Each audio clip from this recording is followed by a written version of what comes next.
It is this eternal dance that separates human beings from angels, from demons, from gods. And I must not forget, we must not forget, that we are human beings.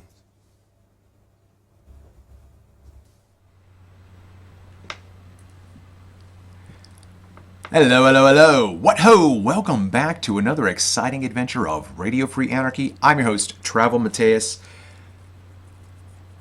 This reaction is the result of being encouraged by a good friend of mine who is his own content creator on YouTube, and I will link the Magi's channel there. And if you enjoy spiritual reflection and rock balancing, Derek is a maestro.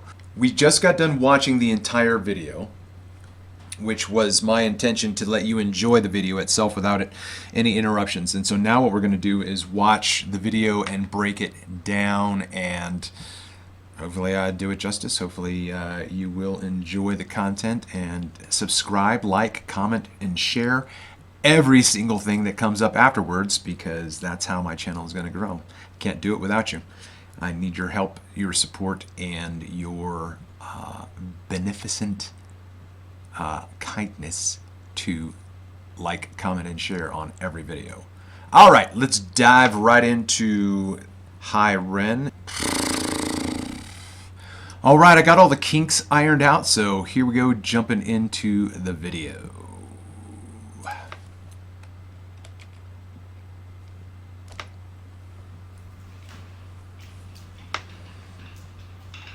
All right, so the first thing that I want to just stop and notice right now is the I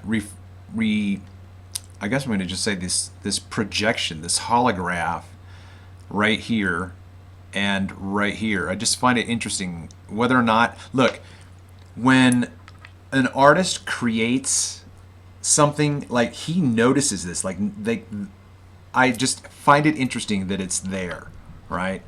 Like these esoteric symbols. This one almost looks like an ankh with an elongated ellipsis, right? You got a looks like almost like a little cross, boom, and then there's a cross definitely right here.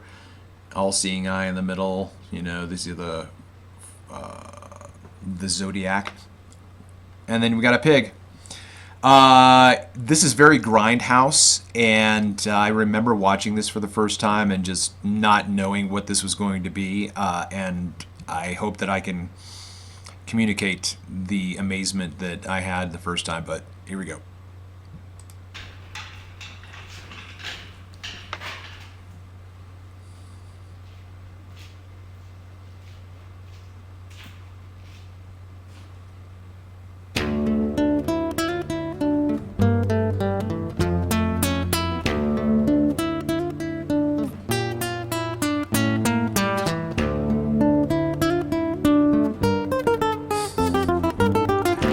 So I have a big appreciation for Rick Beato's channel because I learn smidgens of theory, but I'm guessing the fret work that he's doing right now is something of an arpeggio. But this is, I remember being impressed, like, what is this going to be? It was all instrumental, and then the next part when his vocals come in. But what do you think is the intention behind what I hear as dissonance? Like, there's minor chords or discord in some of the, you know, the bass lines. It's just sounds discordant to me. And then we're going to get into this yodeling, right? That is all a part of the medium of what, like, I haven't seen many interviews with Ren, but if you are a renegade and you enjoy what I'm doing or what I will be doing with the rest of this interpretation, I would thoroughly love to dive into breaking this down with Ren. Like, what Like, tell me the story. Like, what does this mean to the storyline? Because I think I have an idea based on what I've listened to, but that's all the subjectivity of interpretation.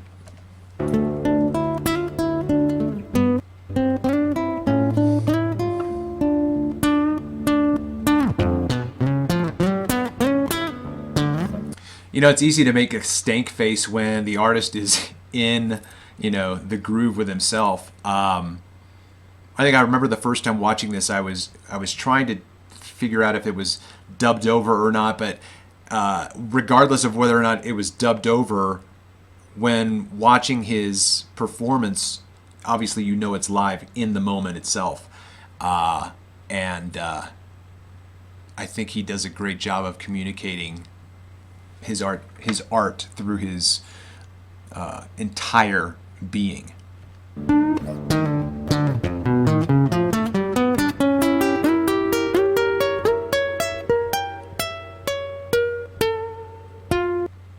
Right? And so to me, this is a story. That introit told a story. And then we're going to get into the next tempo. Right? So there's a change. Right? So there's a change. And then here comes another one. And by the way, I was not ready for this yodeling. This is incredible. And I'm not a vocal coach. Shout out to Charismatic Voice and the vocalist and others who... Beth Roars. Yeah. This...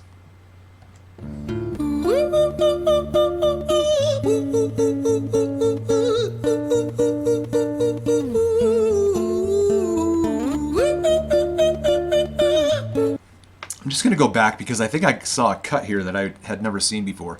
So he's looking this direction, and then in the next cut he's looking, but it's a seamless transition, but obviously it was a cut, but I could be wrong. Let's see. Right here.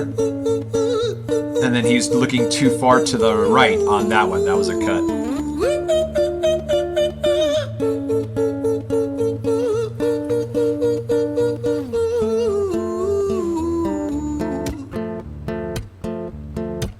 It's just got a great rhythm.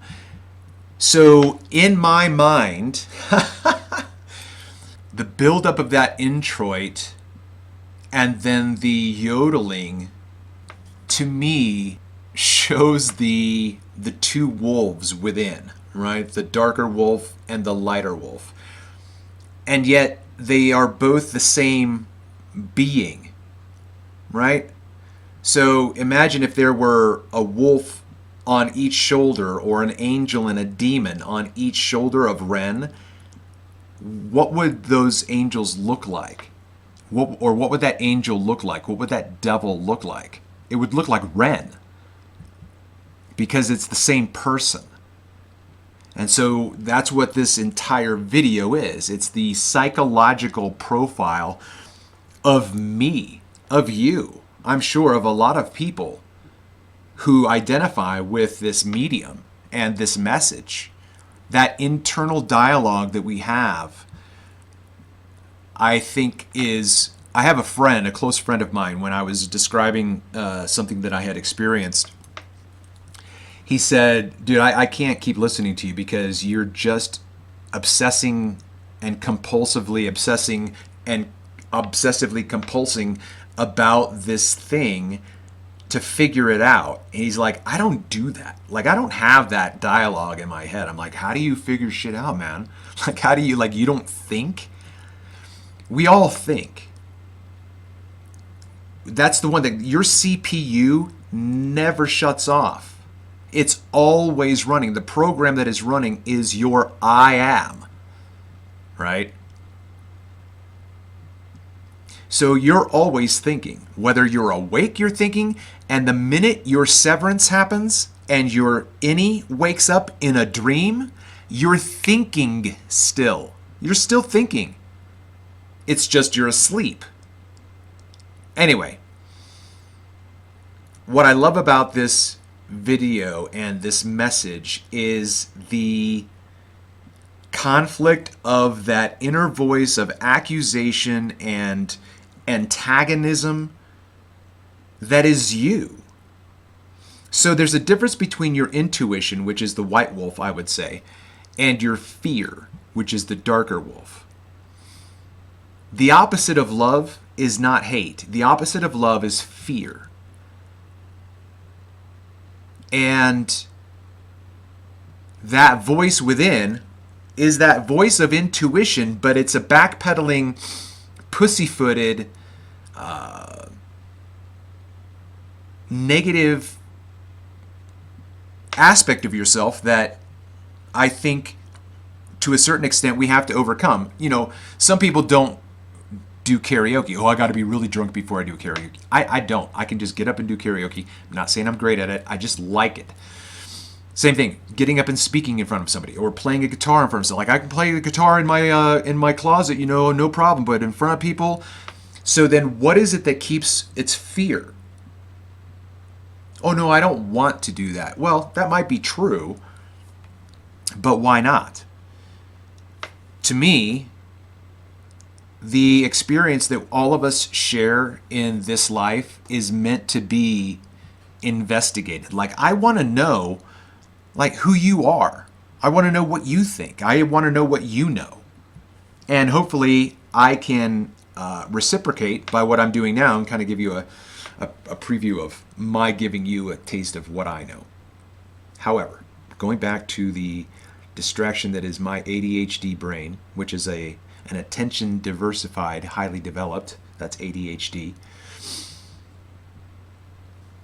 I get this picture of this overlay of the beginning is like both of the wolves together because there's discord and harmony.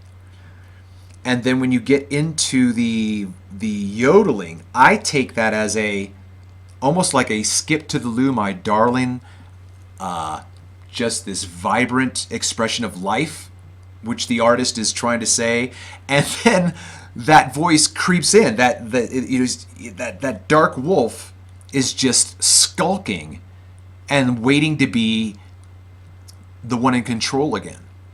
And I think that is a dynamic of humanity that has to be understood. We are a polarity. We are a duality. We have a masculine energy and a feminine energy. It can't be anything else. If you've never thought about your energies, you have both masculine and feminine. If you don't understand that, that's an interesting rabbit hole to go down. So again, which energy is going to win? Whichever energy you feed the most, whichever energy you play the most, whichever energy you entertain the most. And in my existence at this point, I rarely have an antagonistic accuser anymore. My remaining darkness, shadow, is fear. There's fear about following my dreams. And so let's just jump back into it. I know that this is a bit of my rambling, but it is what it is. Let's get back. Hi there, Ren. It's been a little while. Did you miss me? You thought you back. Okay, right? You know, it's, man, I just can, it would be amazing to make a music video of this interpretation. So when we get into the yodeling, I see it as a skip to the loo, my darling, just this person enjoying life, and then, hi, Ren. You know what I mean? Like, that's the antagonist.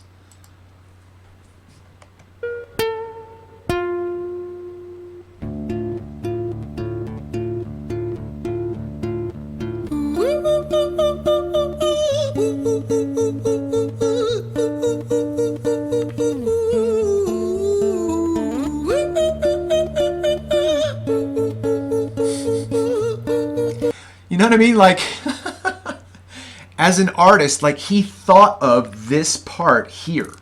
That's what I'm saying. Like, what is this part for Ren? Because it has meaning. That's the objectivity. Art is subjective. after it's been created because it's going to be interpreted and experienced by other artists. But we know that no man can observe the same work of art twice. He's no longer the same man, and that's no longer the same piece of art. So even Ren, in every single time of performing this or whatever it is not the same performer he was when he first. You get what I'm saying? It's always ongoing subjectively.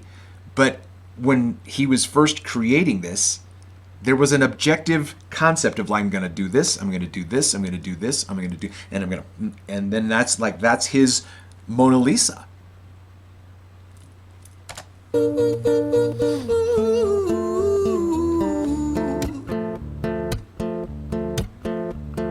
Hi there, Ren. It's been a little while. Did you miss me? You thought you buried me, didn't you? Risky. Cause I always come back. Deep down, you know that. Deep down, you know I'm always in periphery. Ren, on your pleased to see me. It's been weeks since we spoke, bro. I know you need me. You're the sheep, I'm the shepherd. Not your place to lead me. Not your place to be biting off the hand that feeds me. Not your place to be biting off the hand that feeds me. See what I'm saying? Like, they are the same. If you want to kill you, you got to kill me. Right? And who knows whether or not this video influenced my own perception of those two characters. But that's just been a recent development of myself as I've, entertained my own existence, of understanding that voice. Like, what is that? Why does that voice, hi Ren, hi travel? You think you're going to follow your dreams? You think you're going to be a photographer? You think you're going to be a YouTube content creator, which is what this is. I am following a dream right now. And that dream depends upon you, the audience. But I created a channel that you can see on the screen up right here, probably, the Red Hen. I created Red Hen Radio because I wanted to interview the content creators that I enjoyed interviewing, or that I enjoyed watching and consuming their content. And it was a lot of hard work, and I just didn't see the payoff in it, right? So there's a trick in pursuing art for art's sake and trying to create something in pursuit of a dream to make a living doing this, right?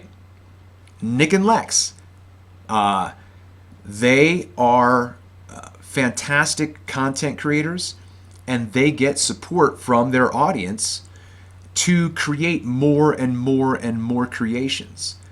That's the American dream, right? Find something you love to do and get paid to do it. Now, that's a commercial enterprise that I don't necessarily want to belong to. I'd rather not have to make money to exist and survive. Right? But that's just the nature of the matrix that we're in.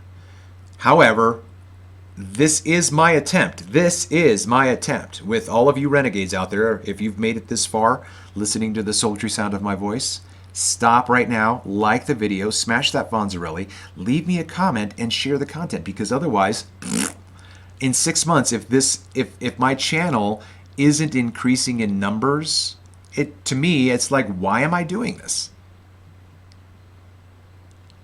Well, you're doing it because you're an artist. You're doing it because you just want... Yeah, but it's hard to sing when there's no audience. It's hard to sing when the audience has turned its back. Someone comes in, watches this, whatever. And there's another video. Like, this is just my mind. I just don't get it. I guess I do, because not everyone's wired the same way. I have a video that's got over 1,000... maybe 1,500 views. The likes don't match the views, and the likes don't match the subscribers. Like, if you like a video, subscribe to the channel.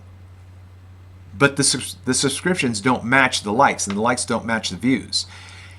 And it's just this, like, you can lose the eternality of the moment, right? You can lose the focus of, why you're doing this. I don't know. To me, doing this is not the same as going out right now. It's a beautiful day here in southern Colorado. But it's not the same as going out for a walk. going out for a walk is the reward in and of itself, with the energy and the light and the freshness and the people that you say hello to on the street. But making content like this is much more raw and vulnerable and scary, you know. Anyway, here I go. Yeah. The I and the me and the we. Let's back it up to just a couple. That deep down in the moment, we're in periphery. Rant on your pleased to see me. It's been weeks since we spoke, bro. I know you need me. You're the sheep, I'm the shepherd, not your place to lead. So I know you need me. I know you need me. That's gaslighting. One's gaslighting of oneself. So what in your mind is the purpose, right? Do you have this understanding of the light that is within you, the dark, or the low vibration, the high vibration, the low frequency, the high frequency? The low is the dark, the high is the lighter, but they're all in the same spectrum, right? They're all the same spectra of light. Which in your mind is supposed to win out?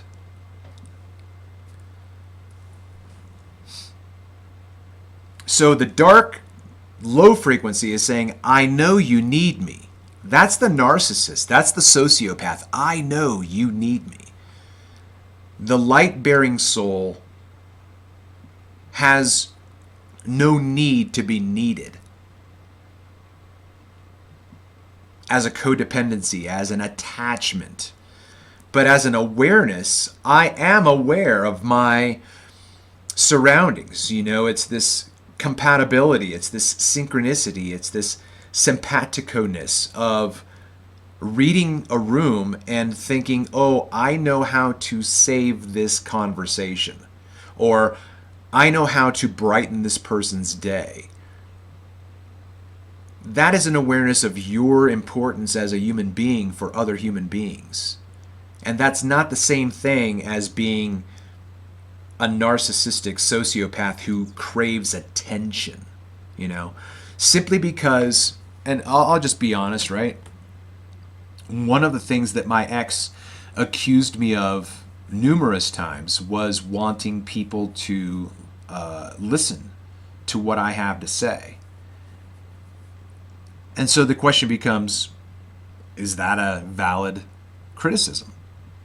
Because there I am with my wife, who is my partner, and without really constructive, just more like destructive criticism, it's just this critical statement. And the question becomes, well, what does that mean for an artist in any medium, right? Ren or Joe Rogan or Jordan Peterson or any sports figure, right?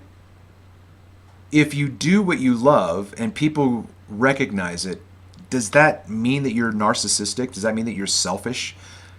I don't think so. I don't think having a message inside of you that comes out in a sculpture or an oil painting or a music song, you know, I didn't like the way I said that.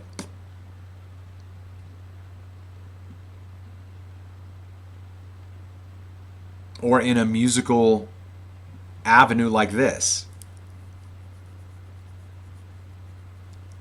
Artists create because they have something to say.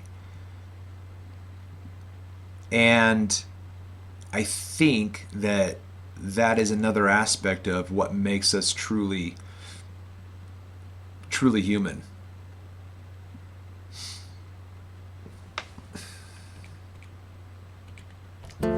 Hi there, Ren. It's been a little while. Did you miss me? You thought you buried me, didn't you? Risky.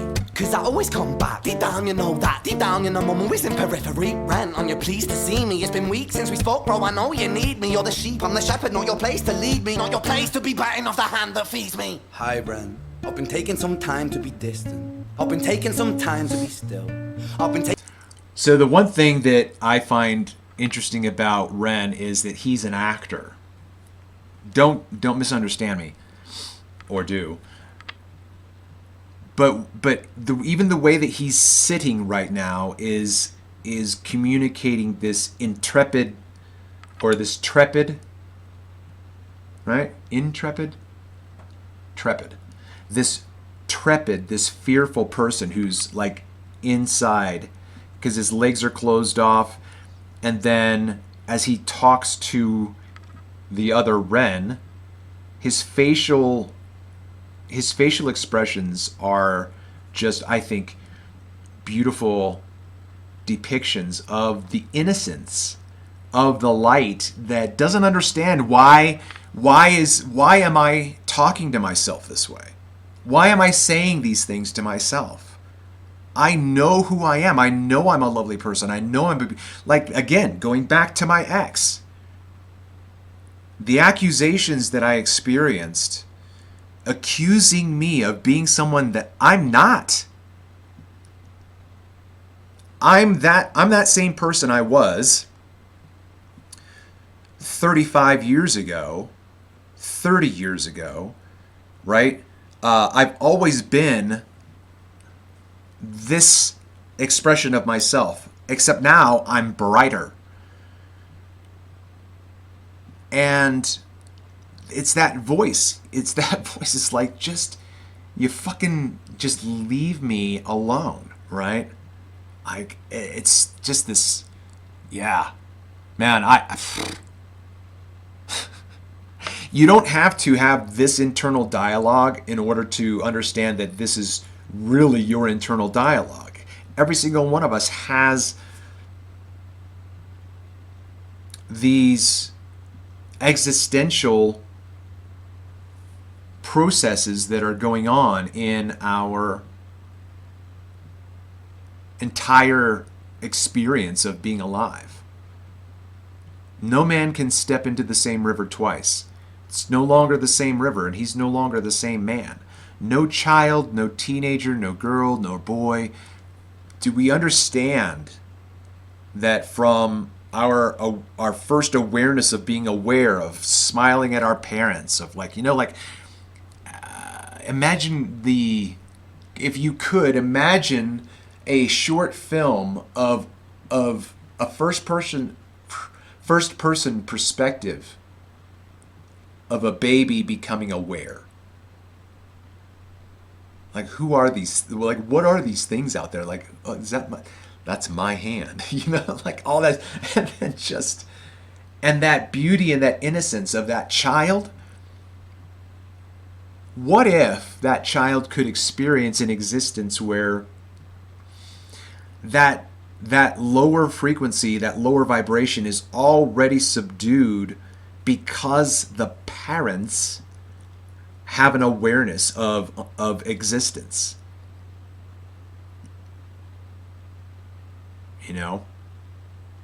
Parents helping their children to understand the thoughts that are in their head.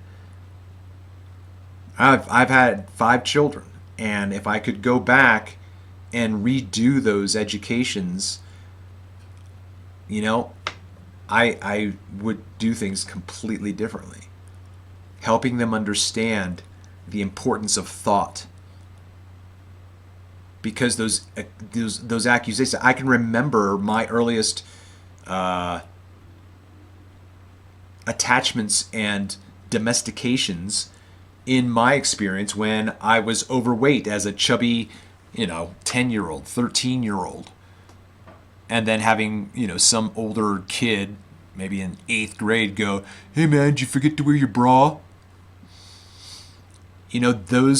Those, like, how would a healthy 10-year-old respond to a bully? Pretty much in the same way a healthy adult would respond to a bully. All right, there we go. You're the sheep, I'm the shepherd, not your place to lead me, not your place to be biting off the hand that feeds me. Hi, Ren. I've been taking some time to be distant. I've been taking some time to be still. I've been taking some time to be by myself since my therapist told me I'm ill. And I've been making some progress lately. and I've learned some new coping skills. So I haven't really needed you much, man. I think we need to just step back and chill. Ren, you sound more insane than I do. You think that those doctors are really there to guide you? Been through this a million times. Your civilian mind is so perfect to always being lied to. Okay, take another pill, boy. Drown yourself in the sound of white noise. Follow this 10-step program, rejoice. All your problems will be gone. Fucking dumb boy. Nah, mate. This time is different, man. Trust me. I feel like things might be falling in place. And my music's been... All right, so right now my whole body is electric. Just the ugliness and the harshness of the lower vibration Ren trying to gaslight. It's just pure gaslighting. You know, all the steps forward that you've taken are really steps backward. And that's one of the things that I've thought about recently about, again, the angel and the demon on the shoulders that is you. And the duality and the polarity that is the human experience. Like, we have to understand that those possibilities of being stuck in low vibration your entire life and being even deeply sociopathic or even psychopathic, right? Why is it easier to accentuate the negative than it is the positive? Positive thinking, positive affirmations take much more deliberation and intention to manifest, but these negative thoughts come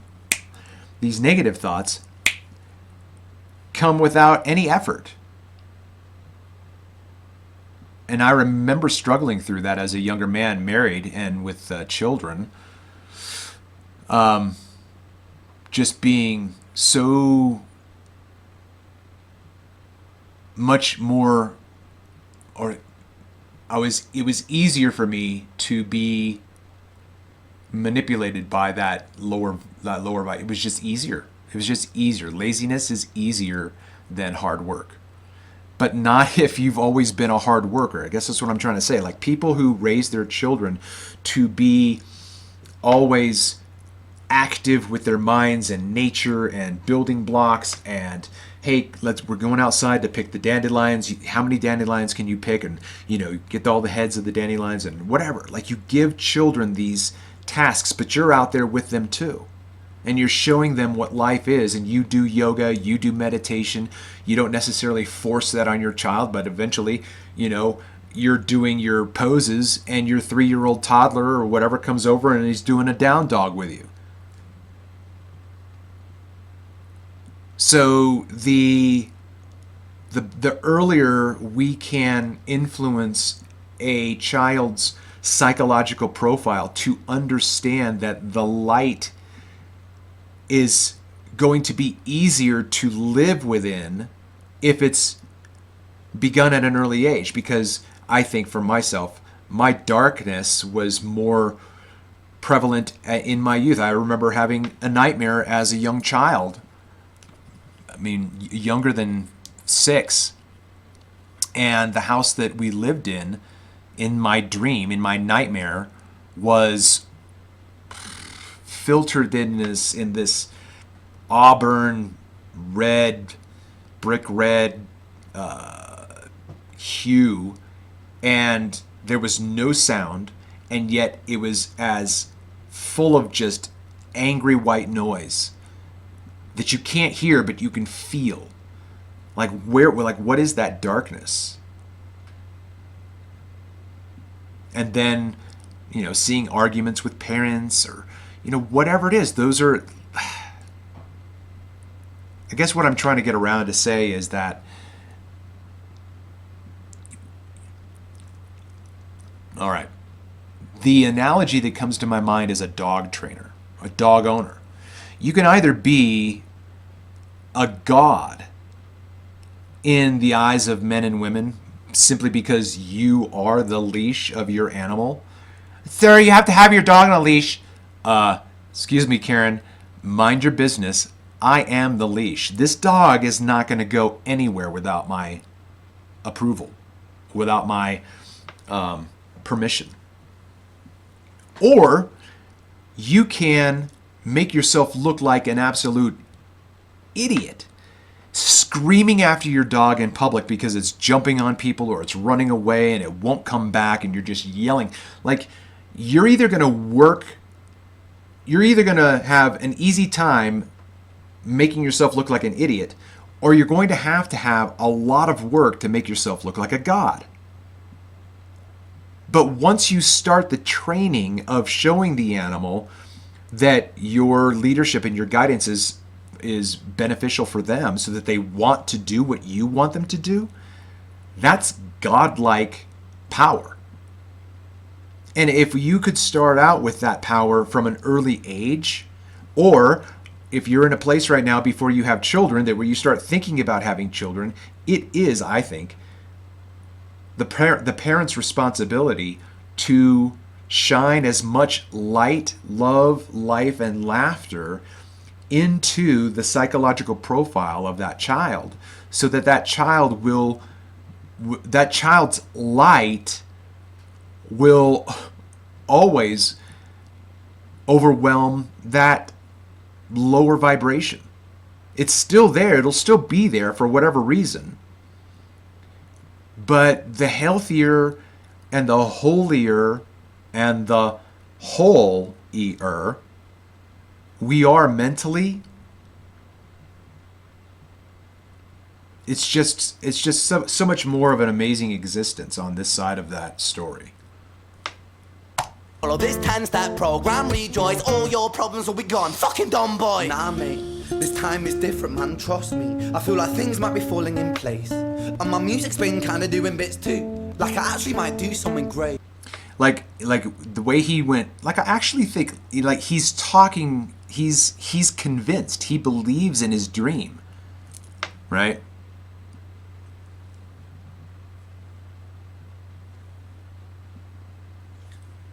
And when I'm gone, maybe I'll be remembered for doing something special with myself.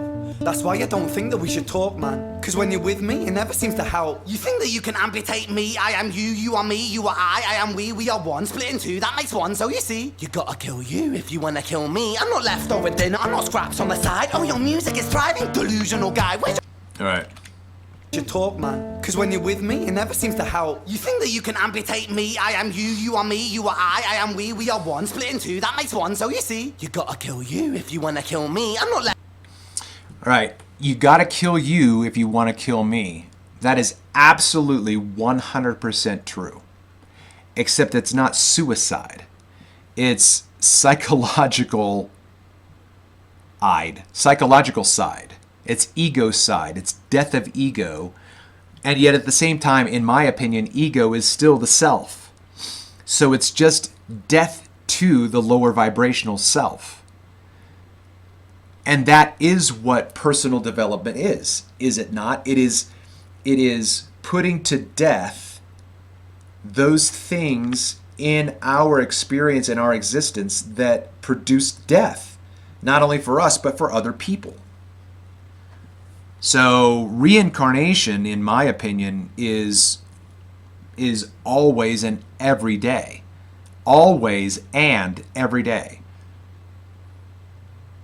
You are constantly reincarnating yourself in every experience. I just went to the grocery store and expressed myself in one way. And then when I go to that grocery store again, I'm going to be expressing myself in another way. Let's say, for instance, the cashier was in a bad, or I learned the cashier's name, right? So the next time I go in, I'm the same man, but I'm not, because I know her name, and I'm going to say her name because everyone loves to hear the sultry sound of their own name. Right? Attention, appreciation, affirmation. So this is the exact point, in my opinion, of this. You gotta kill you if you want to kill me. And yet that's what Ren was doing, right? It's been weeks since we've spoken. Yeah, because I'm trying to put you down, bro. That's why we haven't spoken. That's why I'm not entertaining your thoughts anymore. Because I'm going in a different direction, and yet that voice of fear can come up at any moment. Even if you've been practicing awareness for years and years and years, there might be something that hits you in 10 to 15 years that you were not expecting, and you don't handle it well. So we are always incarnating ourselves over and over and over and over and over again in this life. Reincarnation is not about the life beyond this physical plane. As a Christian, the idea of self-improvement is called sanctification. That is, we are setting ourselves apart from that which is detrimental to holiness and righteousness and all things that, our religious training had indoctrinated us with. There's nothing different between the self-improvement of an atheist and the self-improvement of a Christian. Zero. Because the only one who's going to do anything for either of those people is that self. Oh, no, I pray to God and God gives me the strength. You can think that. You can believe that, but you have no proof for it. You have zero proof for it. You can't show me God giving you the ability to love someone. You can't show that to me. Oh, no, you can't. I read the Bible. I read the book. Oh, no, that's a book. Oh, no, that's God's word. No, that's what the book says it. Cut out the middleman. I think the one thing that most of us, including myself, have needed to do in order to make these changes is to cut out the middleman and just determine to be the person that you want to be. And that's going to take a lot of work. The longer you wait, right? If you have an oak tree that goes through 20 years of storms, then after 20 years, it's going to be less movable in that position. So the longer you wait to make these changes, the bigger of an oak tree, the more steadfast of an oak tree that you're going to be, and it's going to be harder to change, which is what I was trying to say before about beginning as an infant, training an infant, right? The yelling and the screaming and the arguing that the infant hears, sometimes if you even accidentally drop something that makes a loud noise, it makes the infant jump. But if it's an angry, just yelling, that gets into the psychology, and that becomes a low vibration. That becomes an egotistical voice of fear that sounds just like you do, which makes it difficult to navigate those points of growth where we have to make those steps forward. All right, well, at this point, I didn't know how long this was going to take me to get to this point, and we've only listened to 2 minutes and 35 seconds of this song. So what I'm going to do right now is do what I have done before, and it might tick a lot of you off, but hey, that's the way that this mustachioed reactions goes. If you've made it this far, listening to the machinations of my existence, please make sure you smash that Fonzarelli, leave me a comment, share the content, and I would like to see the views match the likes. So if you make it this far listening, please make sure that your view has a like. And let's get those balanced. And then let's make the likes have a balance in the comments section. And then let's have all of those have a balance in the fact that if you've made it this far, I'm sure you know someone who might enjoy this content as well. Okay? If you would like me to finish reacting to the rest of this epic narrative. No, let's go back to Dr. Teeth. Boop. This is a narrative of epic proportions. If you would like me to finish these ramblings and musings and pontifications. All right, so what I'm going to do right now is express myself as an artist, and I'm going to stop the reaction right now. If you would like me to continue, please make sure you smash that Fonzarelli, hit that like. Please make sure that like has a matched comment with you, making a comment first, second, third, thought this was a good point, I don't think you know what you're talking about, whatever. And then, however, if you have a higher vibration in terms of your experience with this, please make sure you click that little arrow that shares this content with other people with whom you might share similar appreciation for this kind of reaction. All right, there you go. That's what it is. It is what it is. It was what it was. It will be what it will be. I have been your host here on Radio Free Anarchy, Travel Mateus.